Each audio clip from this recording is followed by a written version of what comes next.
विद्यार्थियों, BCom part third की कक्षा में आप सभी का स्वागत है।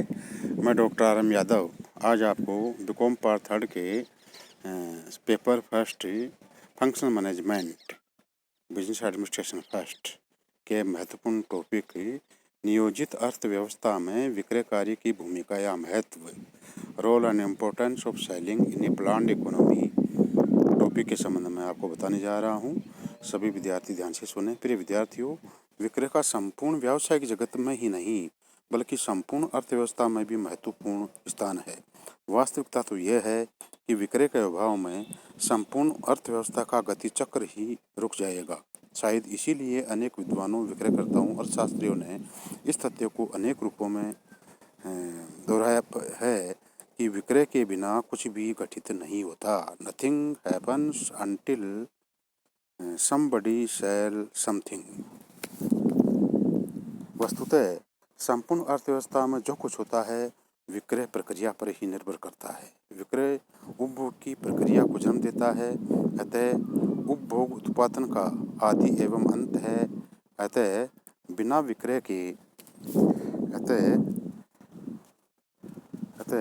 विक्रय के कुछ भी संभव नहीं है।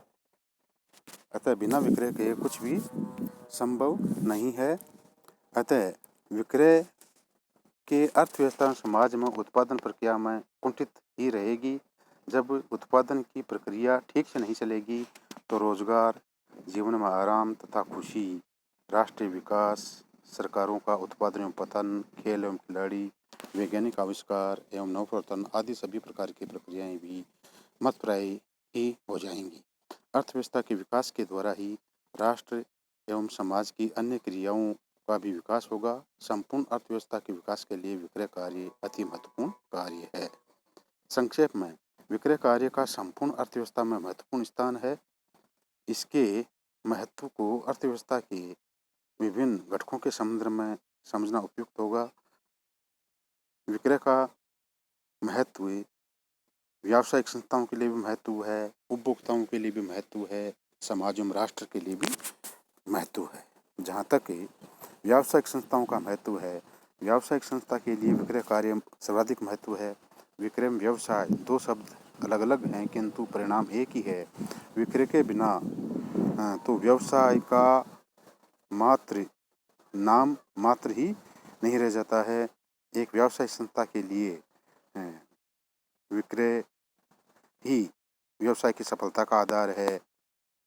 विक्रय की वजह से ही व्यवसाय में मांग में वृद्धि होती है, नवीन बाजारों का सृजन होता है, नवकरणों को प्रोत्साहन मिलता है, उत्पादन में वृद्धि होती है, प्रति इकाई लागत में कमी आती है, संतुष्ट ग्राहकों की संख्या में वृद्धि होती है, कम समय में अधिक लाभ प्राप्त किए जा सकते हैं, प्रबंध की योग्यता का अधिकतम विकास किया जा सकता है।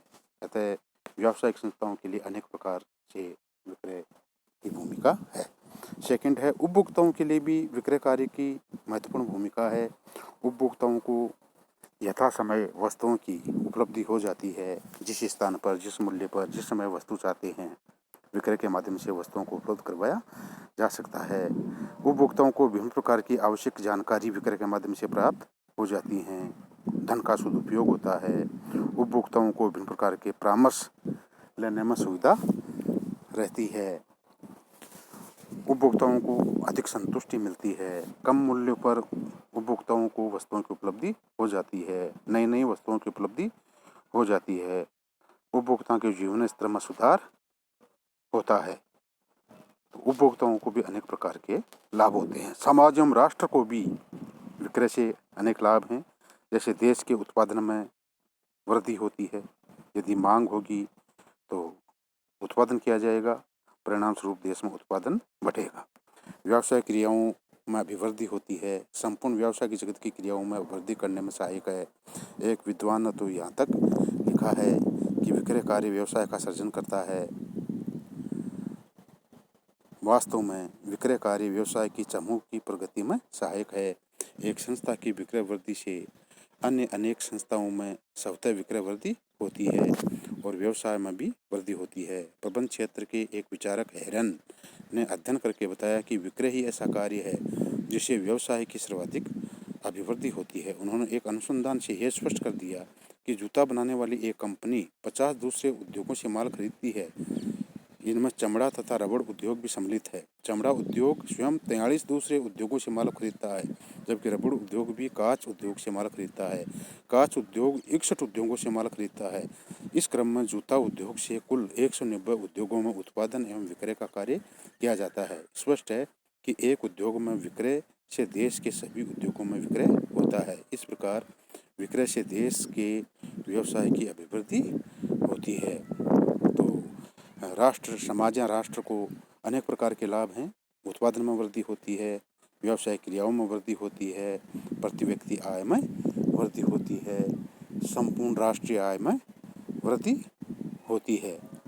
इस प्रकार व्यावसायिक संस्थाओं को भी लाभ है विक्रय से, उपभोक्ताओं को भी लाभ है और समाज या राष्ट्र को भी लाभ है। प्रिय विद्यार्थियों, मैंने आज नियोजित अर्थव्यवस्था में विक्रय की क्या भूमिका हो सकती है इसे बताया। आप सभी ने ध्यान से सुना, इसके लिए मेरी तरफ से आपको बहुत बहुत धन्यवाद। किसी भी प्रकार की कोई परेशानी हो आप नीचे लिंक पर डाल सकते हैं। धन्यवाद।